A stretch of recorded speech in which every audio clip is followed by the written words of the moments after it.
Good evening students, कैसे हैं बेटा। एनसीईआरटी फिजिक्स चैप्टर नंबर 4 का क्वेश्चन नंबर 4.10 यानी क्वेश्चन नंबर 10 कर रहे हैं। ध्यान दीजिएगा। On an open ground a motorist follows a track that turn to his left by an angle of 60 degree. एक मोटरिस्ट जो है वो कहीं पर मोटरसाइकिल चला रहा और अपने बाएं, जैसे आप इधर चला रहे हैं तो अपने बाएं 60 डिग्री पे मुड़ रहे हैं। Starting from a given turn, specify the displacement of the motorist at the third, sixth, and the eighth turn. Compare the magnitude of the displacement with the total path length covered by the motorist in each case. तो अगर आप ऐसे एक diagram बनाइए, देखिए एक motorist आपने लिया, वो मान लेते हैं O से चला A तक आया, 500 मीटर की दूरी चला। आप इसे X से डिनोट कर लो। पहला टर्न लिया 60 डिग्री पे, ये एंगल है 60 डिग्री। ये पहला टर्न है बेटा, ध्यान रखिए, ये फर्स्ट टर्न है, पहला टर्न। फिर इसके बाद ये 500 मीटर चला, जिसको हमने x से डिनोट किया है, और फिर उसने अगला टर्न लिया 60 डिग्री पे। तो ध्यान रखिएगा, अगला टर्न उसने लिया 60 डिग्री पे। ये एंगल 60 आएगा, क्योंकि देखो बेटे ऐसे जा रहा था, पहले ऐसे जा रहा था 60 पे मुड़ा, अब ऐसे जा रहा था वो 60 पे मुड़ा। फिर ये देखो ऐसे जा रहा था, यहां से फिर 60 मुड़ा, तो ये 60 डिग्री एंगल आया। तो ये फर्स्ट टर्न था, ये C पॉइंट ले लें, इस पे सेकंड टर्न आता है। ये D पॉइंट ले लें, इस पे थर्ड टर्न आता है। फिर देखिए बेटा, इससे 60 डिग्री फिर टर्न लेता है 60 डिग्री, और ये आता है 60 डिग्री पे, और इस पॉइंट E से F पर आता है, और फिर यहां पे 60 डिग्री पे टर्न लेता है। अगर हर बार वो बराबर दूरी तय करता है, तो जब बेटा थर्ड के बाद यहां फोर्थ टर्न लेगा और इस जगह आके फिफ्थ टर्न लेगा, देखिए इस जगह आके फिफ्थ टर्न लेगा, तो यहां पे आगे उसको छठा टर्न फिर से लेना पड़ेगा। तो जब छठा टर्न यहां पर आया, आप यहां पर मेंशन कर दें, तो इन्होंने पूछा है what is the displacement of the motorist at the third turn.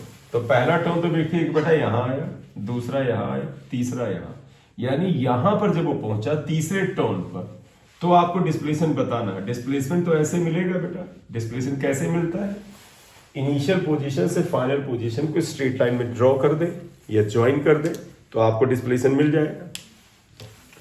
तो देखें बेटा, ये डिस्प्लेसमेंट यहां तक आया, हमें यही पता करना है। मान लीजिए D1 है, ये सपोज D1 है, ये हमें फाइंड आउट करना है। आप इधर का जो डेटा दिया इसकी मदद से इसे निकालें। मैं पहला ये सोच रहा हूं, आप गौर से देखो, अगर हमें ये वैल्यू पता चल जाए AD, और ये वैल्यू 500 पता ही है, तो देखो ये पता है 500, ये पता चल जाए, तो आप इसे पाइथागोरस से निकाल सकते हैं, क्योंकि ये 90 डिग्री दिख रहा है। तो फर्स्ट पार्ट में हमारा पर्पस है OD को फाइंड आउट करना, जो D1 के बराबर है, इसका मैग्नीट्यूड निकालना है, ये पर्पस है। तो पहले इसे निकाल लेना है। देखो बेटा, अगर मैं इस साइड के निकालूं, तो it is the resultant of this factor and this factor. तो मैं क्या कह सकता हूं, AD is resultant of AC and CD। तो आप यही लिखिएगा, AD ये is resultant of AC and CD, AC and CD का ये दो वेक्टर हैं, AC x के बराबर, ये भी x के बराबर, एंगल इनके बीच का 60, तो रिजल्टेंट बड़े आसानी से निकाल सकते हैं। देयरफॉर AD का जो मैग्नीट्यूड आएगा, बेटा ध्यान रखिएगा, AD का जो मैग्नीट्यूड आएगा, एरो मैंने हटा दिया है, that will be equal to under root इसका स्क्वायर प्लस इसका स्क्वायर, यानी x square plus x square. ध्यान रखिएगा, ये x के बराबर है, ये भी x के बराबर है, प्लस 2AB यानी x into x cos 60, correct. तो ये आ जाएगा 2x square plus 2x square, cos 60 half होता है ये, तो ये x रूट 3 आ जाएगा। तो हमें ये पता चल गया AD की वैल्यू कितनी है, x रूट 3।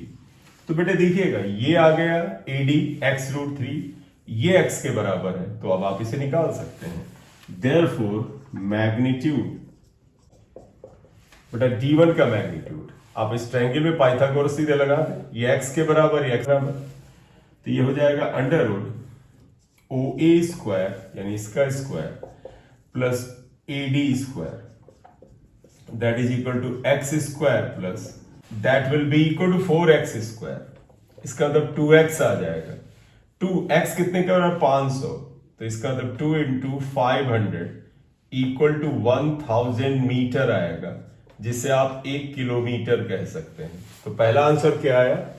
जब ये पर्सन पहला टर्न यहां, दूसरा यहां, तीसरा टर्न लेता है, जब तीसरे टर्न पे वो पहुंचेगा उस समय उसका डिस्प्लेसमेंट d1 के बराबर होगा और इसका मैग्नीट्यूड 1 किलोमीटर होगा।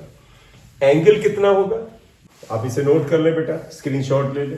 ठीक, अब आइएगा बेटा, what is the angle? Because displacement is a vector quantity, तो आपको एंगल तो निकालना पड़ेगा।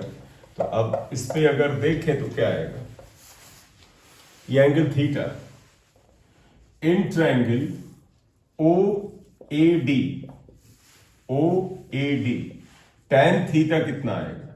tan theta equal to perpendicular यानी AD अपॉन बेस OA। तो tan थीटा क्या है? परपेंडिकुलर AD कितने के बराबर आया था? x√3 और OA x के बराबर कैंसिल। तो आप देखिएगा थीटा 60 डिग्री आ गया, क्योंकि √3 tan 60 की वैल्यू होती है। आंसर ही आ गया। इन्होंने ये भी पूछा है कि टोटल पाथ लेंथ बताइएगा। टोटल पाथ लेंथ बताइए, जब पार्टिकल O से चला, पहला टर्न, दूसरा टर्न, तीसरा टर्न लेके यहां पर पहुंचा, तो उसने दूरी कितनी तय की? 500 500 500। तो टोटल डिस्टेंस या टोटल पाथ लेंथ कितना है? 500 500 500। तो total path length is 500 plus 500 plus 500, that is 1500 metre. इसका मतलब 1.5 किलोमीटर। ये था थर्ड टर्न पर, जब पहले दूसरे के बाद तीसरी बार टर्न में। अब सिक्स टर्न की बात करें तो आप बताइएगा, इस जगह ही कर देते हैं। सेकेंड पार्ट आया एट सिक्स्थ टर्न। ये देखिएगा, और से यहां से चले, पहला टर्न, दूसरा टर्न, तीसरा, चौथा, ये पांचवा और छठे टर्न पर, जैसे ही छठे टर्न पे पहुंचा तो देखो स्टार्टिंग पॉइंट पे पहुंच गया। तो सिक्स टर्न पर वो स्टार्टिंग पॉइंट पे आ जाएगा। तो इस समय डिस्प्लेसमेंट क्या हुआ? 0, क्योंकि स्टार्टिंग पॉइंट भी यही, एंडिंग पॉइंट भी यही। तो सिक्स टर्न पर डिस्प्लेसमेंट क्या हो गया? 0।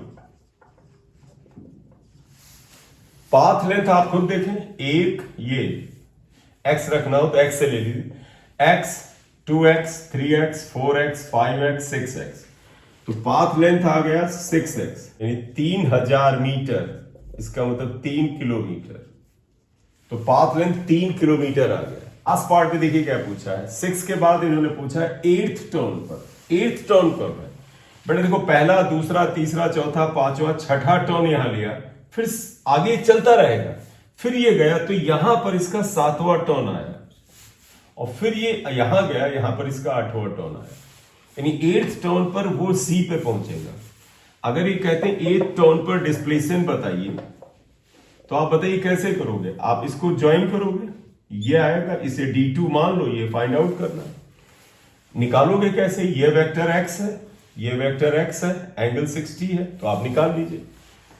तो 8th टर्न में displacement is equal to D2। बेटा ये डिस्प्लेसमेंट D2 है। इसका अगर हम मैग्नीट्यूड निकालें तो क्या आएगा? Under root. देखो बेटा, इसका स्क्वायर प्लस इसका स्क्वायर, यानी x स्क्वायर, ये भी x है, x square plus 2 AB cos थीटा, यानी x into x cos 60। Angle 60 है बेटा, 60। तो ये आ जाएगा under root 2x square plus 2x square, cos 60 half होता है, ये कैंसिल होगा, तो x√3 आ जाएगा। अब अगर इसका मैग्नीट्यूड निकालना है, x इज 500, √3 1.732 ये आता है। एक बार कैलकुलेट करिए, 2 जीरो से आप यहां बढ़ा दीजिएगा, 173.2 इंटू 5 आएगा 5। आप इसे कैलकुलेट करेंगे तो इसकी वैल्यू 866 मीटर आ जाएगा। तो इसका मतलब 8वें टर्न के समय डिस्प्लेसमेंट जो D2 होगा, इसका मैग्नीट्यूड इतना आ जाएगा। करेक्ट। एंगल अगर पूछते हैं तो ये एंगल आपको बताना है। तो देखिएगा बेटा, ये एंगल 60 डिग्री है, ये कितने के बराबर आ जाएगा यहां पर? ये पूरा एक लाइन था, 60 गया तो 120 डिग्री आ जाएगा।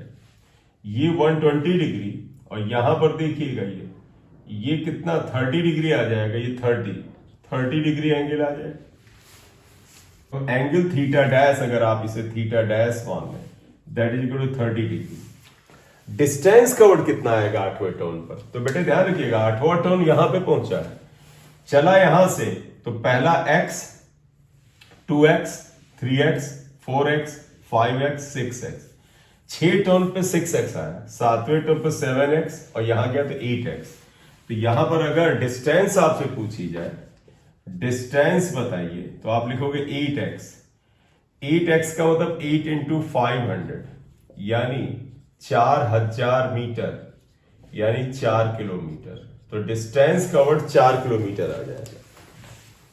ठीक बेटा, तो ये वास्तव में वेक्टर का एक क्वेश्चन है, और इसमें ये बता रहे हैं कि आप 3rd, 6th और 8th टर्म पर डिस्प्लेसमेंट और डिस्टेंस निकालिए। वो इस क्वेश्चन में बताया गया। अगर आप इस चैनल पे पहली बार आए तो सब्सक्राइब कर डालिए और लाइक दे दिया करिए। Thank you.